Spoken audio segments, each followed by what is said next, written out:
DM news Gujarati.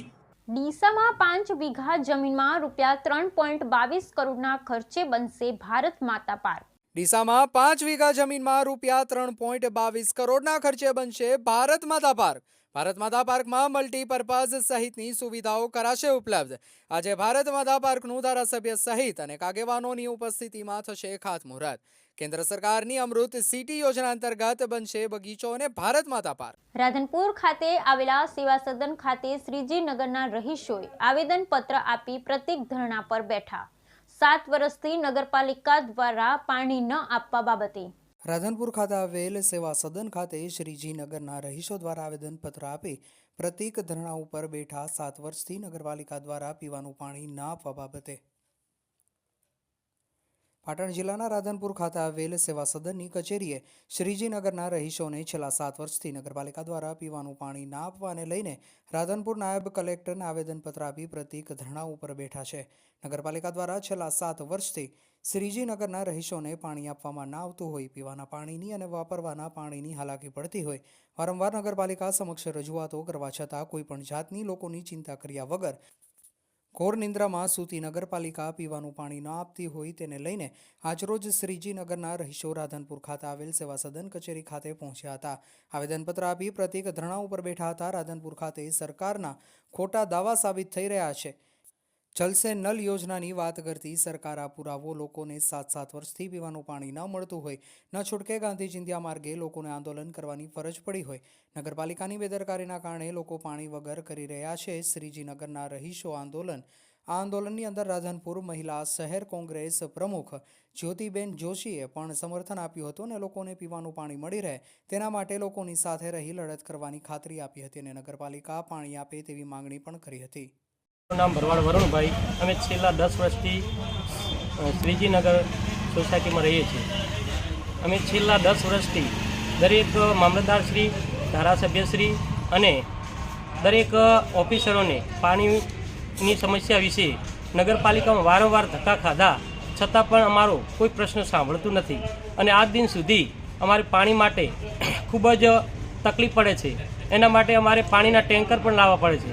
એટલે અત્યારે પાણીની વિકટ સમસ્યા છે અને આજે અમે પ્રાંત સાહેબશ્રીને આવેદનપત્ર આપ્યું છે। જ્યાં સુધી અમારો પાણીનો પ્રશ્ન સોલ્વ નહીં થાય ત્યાં સુધી અમે પ્રતિક ધરણા પર બેઠા છીએ। શ્રીજીનગરમાં રહીએ છીએ। હું પૂનમબેન બોલું છું। 10 વર્ષથી અમે રહીએ છીએ પણ મને પાણીની સુવિધા નહીં। અમે પાણી વગર અમે ચમચમ કરીએ, પાણી અમારે ટેન્કર મંગાવીને અમારે પાણી પીવાનું કરીએ છીએ। અમે ટાંકા બન્યા પણ અમારે પાણી નહીં મળતું। અમે લાઇટનું નહીં અમારે ઠેકાણું, અમારા રોડનું નહીં ઠેકાણું। અમારો રોડ વરસાદ થાય ને તો આટલો ગાળો ગીચર હોય। અમે વરસાદમાં પાણીમાં હેડીએ, અમારે છોકરાને બધા અમારે કેટલું આમ પરિસ્થિતિ થાય છે। અમારે તો કંઈક કરવું તો પડે ને સરકારને, તમારે તો સમજવું પડે ને। એમ તો કરાય ને કે ના કે કોઈક બચાર ગરીબી છે તારે આટલું ગાય આટલું કરે છે બધા વસ્તી, તો સમજવું સહાયતા દેવી પડે ને તમારે સાહેબને।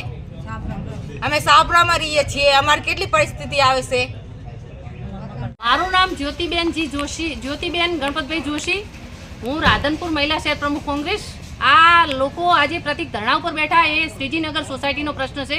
ત્યાં છેલ્લા 10 વર્ષથી લાઈનો નાખેલી છે પણ એ શોભાના ગાંઠિયા સમાન છે। લોકોને કનેક્શનો આપવામાં આવ્યા નથી, છતાં એમને પાણી અપાતું નથી કનેક્શનથી, તો એમના વેરા વસૂલવામાં આવે છે। આ લોકોએ ધારાસભ્યશ્રી, વહીવટદારશ્રી કે ચીફ ઓફિસરશ્રી બધે એમને અરજીઓ કરી, લેખિતમાં આપ્યું પણ કોઈ સાંભળવા તૈયાર નથી। આજે અમારી સાથે એક 75 વર્ષના માજી પણ જે પ્રતિક ધરણામાં બેઠા છે, તો તંત્ર માટે કેટલી શરમજનક વાત છે। અને આ પ્રતિક ધરણા અમે ત્યાં સુધી ચાલુ રાખશું જ્યાં સુધી અમને ન્યાય નહીં મળે। એક બાજુ 3 કરોડ ને 88 લાખ જે બાયપાસ આ લોકો પાસ કરી શકે છે અને જે લોકો વેરા ભરે છે એમને સુવિધાઓથી વંચિત રાખવામાં આવે છે, તો આ સરકાર કરવા બેઠી છે શું? નલ સે જલ યોજનાની વાતો કરે છે તો આ લોકો તો રાડો પાડી રહ્યા છે કે અમને પાણી મળતું નથી, પીવાનું પણ પાણી મળતું નથી। તો નલ સે જલ યોજના ગઈ ક્યાં? એમના ઘરોમાં ગઈ। અને આ લોકોને ન્યાય નહીં મળે ત્યાં સુધી અમે અહીંયા બેસી રહીશું અને આમાંથી કોઈ પણ ને કંઈ પણ થયું તો આની જવાબદાર નગરપાલિકા અને કલેક્ટર શ્રી રહેશે।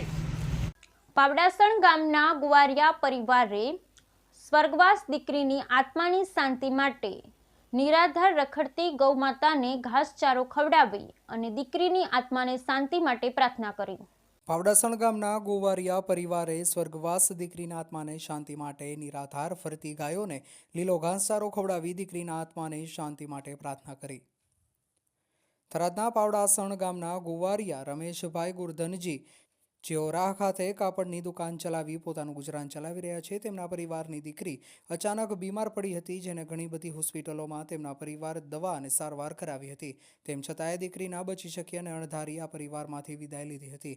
ત્યારે તેમના પરિવારે દીકરીના દિવ્ય આત્માને શાંતિ માટે મોક્ષાર્થે નિરાધાર ફરતી ગામની 400 જેવી ગાયો માટે 11,000 રૂપિયાની એક ગાડી લીલો ઘાસચારો અને ગોળ ખવડાવી એના દિવ્ય આત્માને શાંતિ માટે ભગવાનને પ્રાર્થના કરી હતી. વધુમાં ગૌ માતા બચાવો અભિયાનના ગૌભક્ત શ્રી વસંતભાઈ દેસાઈએ એમના પરિવાર ઉપર આવેલી અણધારી વિદાયની ઘડીમાં એમને મા ભગવતી ગૌ માતા આ દુઃખ સહન કરવાની ખૂબ શક્તિ આપે અને એમના પરિવારે આ દીકરીના મોક્ષાર્થે એક ઉત્તમ કાર્ય કર્યું એ બદલ એમનો ખૂબ ખૂબ આભાર માન્યો હતો. આજના સેવાકીય કાર્યમાં જગમાલભાઈ, રમેશભાઈ, રામજીભાઈ, આસુભાઈ, આકાશભાઈ, તોલારામ, રાજુભાઈ, હરેશભાઈ, મોહનભાઈ અને અન્ય 2 મિત્રોએ ખૂબ જ સારો સાથ સહકાર આપ્યો હતો. આજરોજ સ્વ રવીનાબેન રમેશભાઈ ગોવારિયાના મોક્ષાર્થે એક ગાડી લીલીચાર નિરાધાર ફરતી ગૌ માતાઓને અર્પણ કરવામાં આવી છે.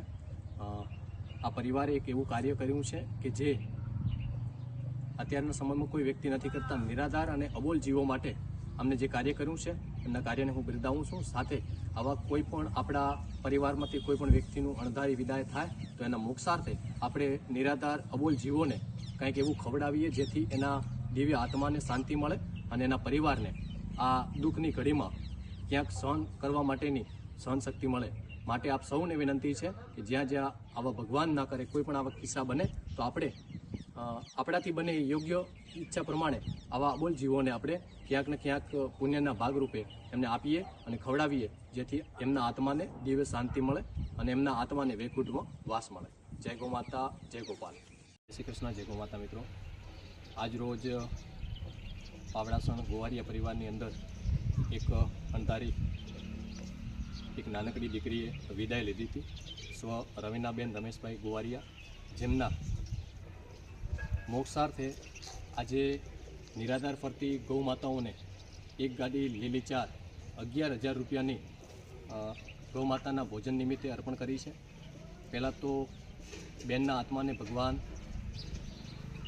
વૈકુંઠમાં વાસ આપે અને એના દિવ્ય આત્માને શાંતિ આપે એવી મા ભગવતી ગૌ માતાને પ્રાર્થના.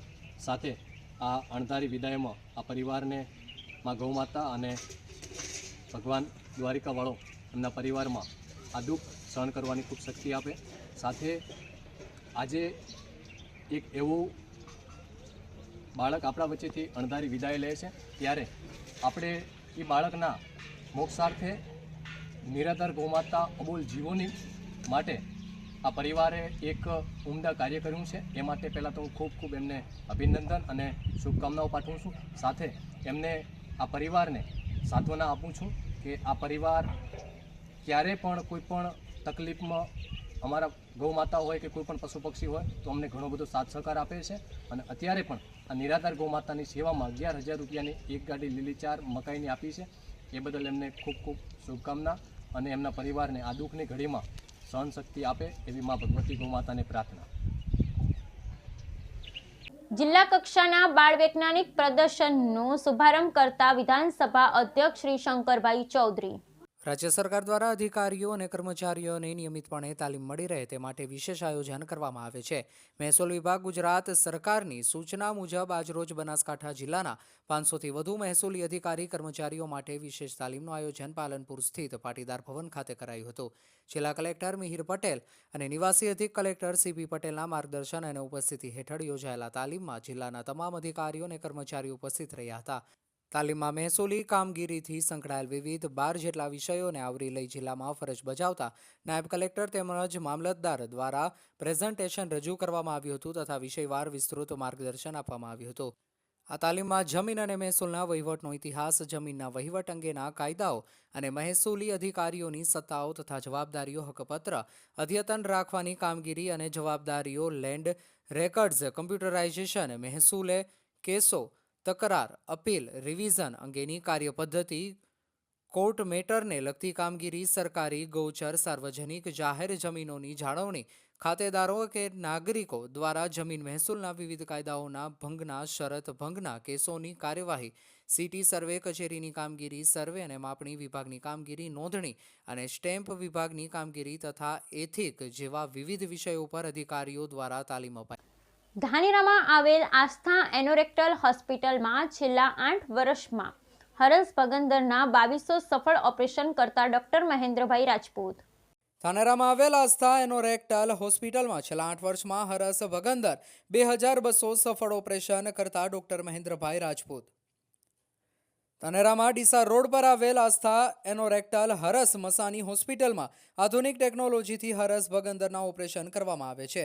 છેલ્લા 8 વર્ષમાં નાના મોટા 2200થી વધારે ઓપરેશન કરવામાં આવ્યા છે અને આ 2200 ઓપરેશન સફળ ઓપરેશન ડોક્ટર મહેન્દ્રભાઈ રાજપૂત સાહેબે કર્યા છે.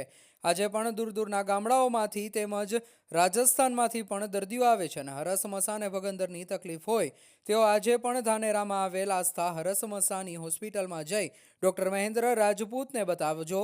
હવે આ દર્દથી પીડાવાની જરૂર નથી અને જેને પણ હરસ મસાની તકલીફ હોય તેવા દર્દીઓને ગરમ કે તળેલું મરચાવાળી ચીજવસ્તુ ખાવી જોઈએ કે નહીં. આ સફળ ઓપરેશન કરવાથી અનેક દર્દીઓએ ડોક્ટર મહેન્દ્રભાઈનો આભાર પણ વ્યક્ત કર્યો હતો અને તેમના કામને પણ બિરદાવી હતી. જય માતાજી. ધાનેરા તાલુકાની પબ્લિકને જણાવવામાં આવે છે કે આપણે છેલ્લા 8 વર્ષથી ધાનેરાની અંદર સેવા આપીએ છીએ. હરસમસા ભગંદરની અંદર આપણું હોસ્પિટલ આસ્થા એનોરેક્ટર હોસ્પિટલ ધાનેરાની અંદર આવેલું છે અને 2200થી વધુ પણ સફળ હરસમસા ભગંદરના ખૂબ જ સફળ ઓપરેશન કરી ચૂક્યા છીએ. અને અત્યારે માણસો કહેવાનું એક જ છે કે માણસો જે શરમાય છે ખૂબ. ધાનેરા તાલુકાની પબ્લિકને જણાવવામાં આવે છે કે મિત્રો શરમાવાની જરૂર હોતી નથી અને પરેજ રાખશો, તીખું તળેલું કમ ખાશો, પાણી વધારે પીશો, કસરત કરશો, વેસ્ટર્ન ટોયલેટનો ઉપયોગ ટાળશો અને મસાલેદાર કે તીખી તળેલી વસ્તુ એવું ઓછું ખાશો તો આ હરસમસા ભગંદરથી બચી શકશો. બાકી આ રોજિંદાનું તમામને દિવસે દિવસે વધતું જોવા મળે છે અને ખૂબ જ તકલીફ પડતી હોય છે. જેથી કરીને આવી બધી તકલીફ હોય તો કોઈ શરમાવાની જરૂર નથી. પ્રથમ વખતે થોડા ઘણી તકલીફ હોય અને આવતા હો તો પછી દવાથી મટી જતું હોય છે. જય માતા. મારું નામ રબારી ગોવિંદભાઈ, ગામ બજાપુર, તાલુકો ભાગરથી અમે આવેલા છે. સાહેબની સેવાઓ સારી છે. અમને ભલામણ મળી હતી એ પ્રમાણે અમારે ગઈ સાલ અમારા ભત્રીજાને ઓપરેશન કરાવ્યું તો બહુ સારું રિઝલ્ટ મળ્યું છે. એના લીધે અમે બીજો પેશન્ટ લઈને આવ્યા. સાહેબનો સ્વભાવ સારો છે, સાહેબ સેવા સારી આપે છે અને અહીંના માણસો બધી સેવા સ્ટાફ બધી સારી રીતે સેવામાં આવે છે. જિલ્લા કક્ષાના બાળ વૈજ્ઞાનિક પ્રદર્શનનો શુભારંભ કરતા વિધાનસભા અધ્યક્ષ શ્રી શંકરભાઈ ચૌધરી. બનાસકાંઠા જિલ્લાના દિયોદરના વખા સ્થિત જીવી વાઘેલા કોલેજ કેમ્પસ ખાતે જિલ્લા કક્ષાના 55મા બાળ વૈજ્ઞાનિક પ્રદર્શનનો શુભારંભ વિધાનસભાના અધ્યક્ષ શંકરભાઈ ચૌધરીના હસ્તે કરાયો હતો. તારીખ 13 થી 15 ડિસેમ્બર દરમિયાન યોજાનારા વિજ્ઞાન પ્રદર્શનમાં જિલ્લાની પ્રાથમિક, માધ્યમિક તેમજ ઉચ્ચતર માધ્યમિક શાળાના વિદ્યાર્થીઓ દ્વારા વિજ્ઞાનને લગતી વિવિધ કૃતિઓ રજૂ કરાઈ છે. પ્રદર્શનના શુભ પ્રસંગે અધ્યક્ષ શંકરભાઈ ચૌધરીએ જણાવ્યું હતું કે દેશના વિકાસ અને નવીન ટેકનોલોજી માટે દેશના વૈજ્ઞાનિકોનો ફાળો મહત્વનો રહ્યો છે. કોઈપણ નવી શોધ માટે વર્ષોની મહેનત લાગે છે અને આપણા વૈજ્ઞાનિકોએ વિવિધ શોધો થકી વિશ્વભરમાં ભારતનું નામ રોશન કર્યું છે.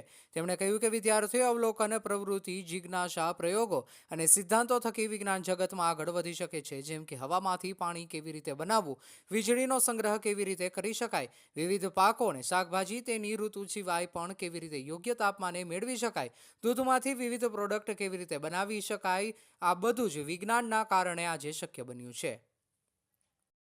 અધ્યક્ષે જણાવ્યું કે આગામી 10 વર્ષમાં સમુદ્રના સી ફૂડ સિવાય વનસ્પતિ થકી સુપરફૂડ બનશે, જે સંપૂર્ણ શાકાહારી હશે અને અઢળક ન્યુટ્રિશિયન ધરાવતું હશે. નવીન પેઢી પાસે અવલોકન અને ગ્રહણ કરવાની શક્તિ વધુ હોય છે. અધ્યક્ષે વિદ્યાર્થીઓને વિજ્ઞાનને લગતા વિવિધ પ્રશ્નો પૂછીને આગામી ભવિષ્ય માટે અભિનંદન પાઠવ્યા હતા. તેમણે વાલીઓને પણ સૂચન કર્યું હતું કે વિદ્યાર્થીઓને રુચિ અનુસાર વિજ્ઞાન સહિતના વિષયોમાં કેરિયર બનાવવા તરફ આગળ વધવા જણાવ્યું હતું. અહીં નોંધનીય છે કે આ જિલ્લા કક્ષાના બાળ વિજ્ઞાન પ્રદર્શન દ્વારા વિદ્યાર્થીઓમાં વૈજ્ઞાનિક વિચાર અને નવીનતાને પ્રોત્સાહિત મળી રહેશે. આ પ્રદર્શનમાં વિદ્યાર્થીઓએ વૈજ્ઞાનિક પ્રોજેક્ટ્સ, મોડેલ્સ અને પ્રયોગો પ્રદર્શિત કર્યા હતા. આ પ્રસંગે ધારાસભ્ય કેસાજી ચૌહાણ, પાટણ યુનિવર્સિટીના વાઇસ ચાન્સેલર, બનાસ બેંકના ચેરમેન ડાહ્યાભાઈ ટીલિયાતર, જિલ્લા શિક્ષણ અધિકારી હિતેશ પટેલ, પ્રાથમિક શિક્ષણ અધિકારી વિનુ પટેલ સહિત વિવિધ શાળાઓના આચાર્યો, વિદ્યાર્થીઓ અને મહાનુભાવો ઉપસ્થિત રહ્યા હતા. વિદ્યાર્થીઓની અંદર વિજ્ઞાનનો અભિગમ કેળવાય એ માટે રાજ્ય સરકાર અને કેન્દ્ર સરકાર બંને પ્રતિબદ્ધ છે અને એના ભાગરૂપે આજે દિયોદરની અંદર વીકે વાઘેલા હાઈસ્કૂલની અંદર જિલ્લા કક્ષાનું વિજ્ઞાન મેળો એ આજે રાખવામાં આવ્યું અને બાળ વૈજ્ઞાનિકોને શુભેચ્છા આપવા માટેનો પણ અવસર મળ્યો. વિજ્ઞાન પ્રત્યેની રુચિ નવી જનરેશનની અંદર ખૂબ સારી કેળવાઈ રહી અને તેને વધારે પ્રોત્સાહન આપવાનું કામ દેશના પ્રધાનમંત્રી મોદી સાહેબ સતત કરે છે. આવનારો સમય અનેક નવા પેટર્ન પણ નોંધાવી દેશ આગળ વધે એ માટે સ્ટાર્ટઅપની યોજના પણ જે મૂકી છે. તો નાનપણથી શાળા કક્ષાએથી જો વૈજ્ઞાનિક અભિગમ અપનાવે તો આવનારા સમયની અંદર એ સારો બિઝનેસમેન બને, સારો વૈજ્ઞાનિક બને. જે કામ હશે તેની અંદર એની જીવનની અંદર વૈજ્ઞાનિક અભિગમ ચોક્કસ આવશે. સાહેબ, આપણું સપનું છે બનાસકાંઠાને ઇઝરાયલ બનાવવાનું, એક સાકાર થતું દેખાઈ રહ્યું છે.